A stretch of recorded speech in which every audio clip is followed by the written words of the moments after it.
Selamat siang, perkenalkan nama saya Elizabeth Kurniati, NIM 15119006,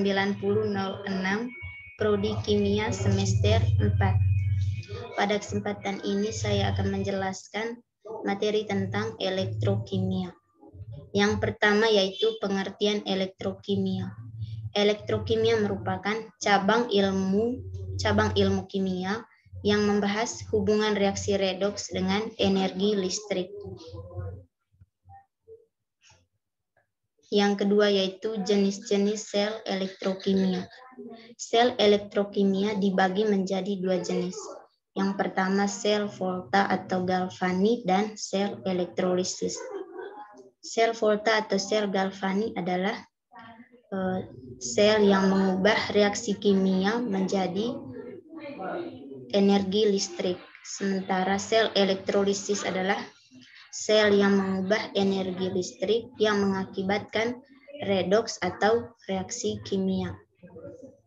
Yang ketiga yaitu perbedaan sel volta dan sel elektrolisis. Pada sel volta itu mengubah energi kimia menjadi energi listrik. Sedangkan pada sel elektrolisis itu mengubah energi listrik menjadi energi kimia. Pada sel volta, katoda sebagai elektroda positif, sedangkan anoda sebagai elektroda negatif. Sedangkan pada sel elektrolisis, katoda sebagai elektroda negatif dan anoda sebagai elektroda positif. Yang keempat yaitu tentang hukum Faraday. Hubungan antara massa zat yang dibebaskan pada elektrolisis dengan jumlah listrik yang dibutuhkan dinyatakan dengan hukum Faraday. Hukum Faraday itu sendiri dibagi menjadi dua. Yang pertama, hukum Faraday 1 dan hukum Faraday 2. Hukum Faraday 1 menyatakan massa zat yang terbentuk pada elektroda selama elektrolisis berbanding lurus dengan jumlah listrik yang mengalir melalui sel elektrolisis.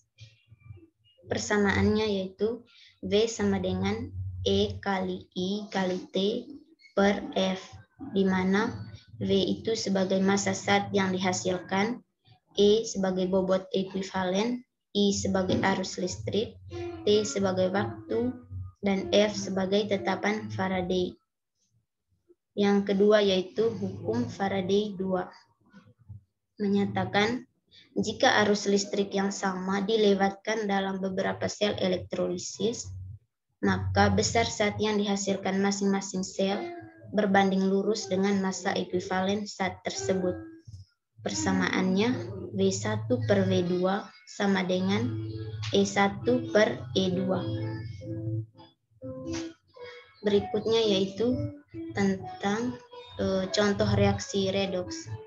Yang pertama,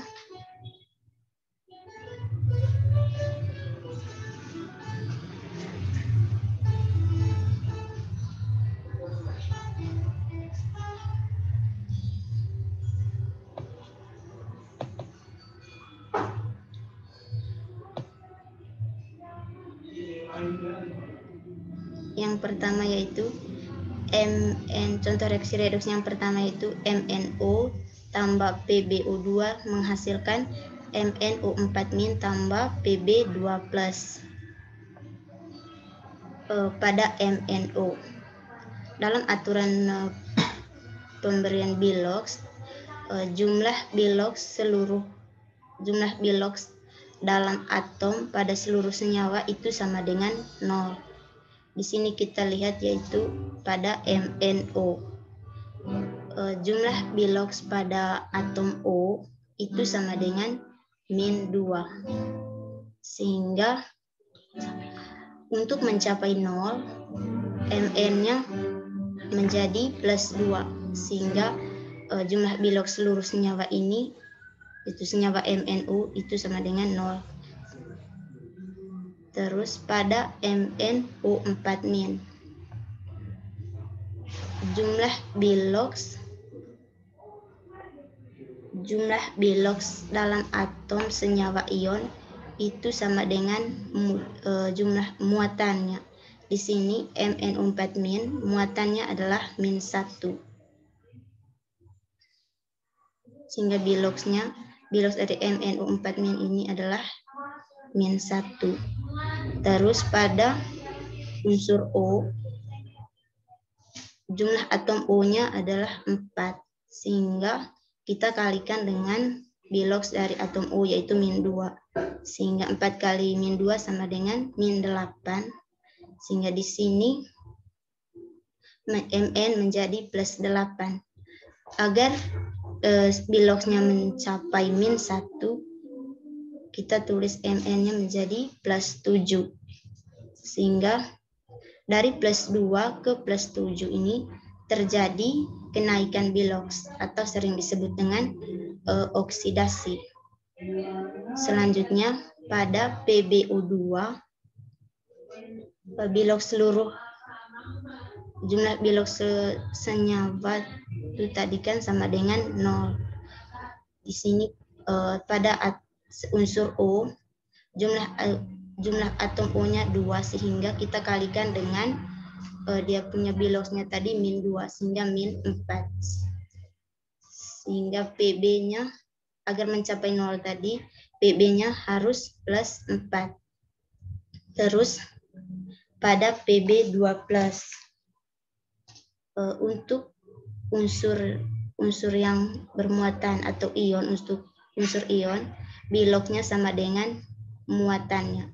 Karena Pb muatannya 2+, maka biloksnya 2+. Sehingga dari plus 4 ke plus 2 itu terjadi penurunan biloks atau sering disebut dengan reduksi.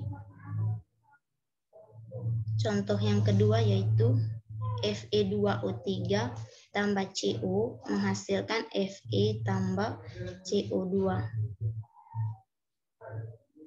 Di sini jumlah atom O-nya 3, maka dikalikan dengan biloks O, yaitu dikalikan dengan min 2, sehingga di sini menjadi min 6. Di Fe menjadi, agar hasilnya 0 tadi, di Fe menjadi plus 6. Plus 6 ini dibagi dengan jumlah atom Fe, yaitu dibagi dengan 2, sehingga hasilnya plus 3. Dari plus 3 ke, sehingga hasilnya plus 3. Sementara pada Fe, karena Fe ini unsur bebas, maka biloksnya adalah 0.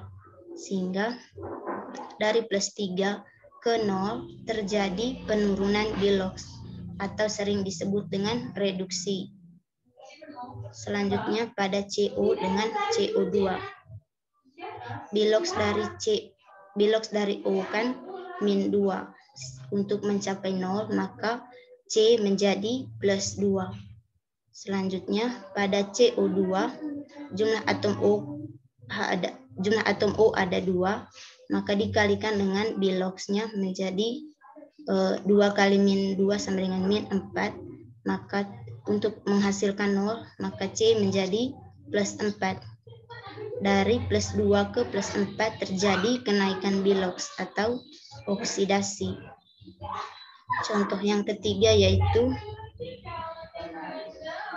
Cr2O7 tambah Fe2+ menghasilkan Cr3+ tambah Fe3+.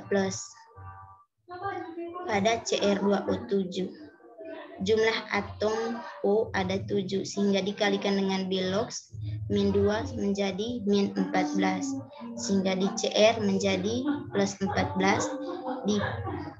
dibagi dengan jumlah atom Cr, sehingga plus 7. Terus pada Fe2+, kita tahu bahwa untuk unsur yang bermuatan atau unsur ion, jumlah biloxnya itu sama dengan muatan dari unsur itu sendiri. Bahwa Fe tadi muatannya 2+, maka biloxnya 2+. Dari plus 7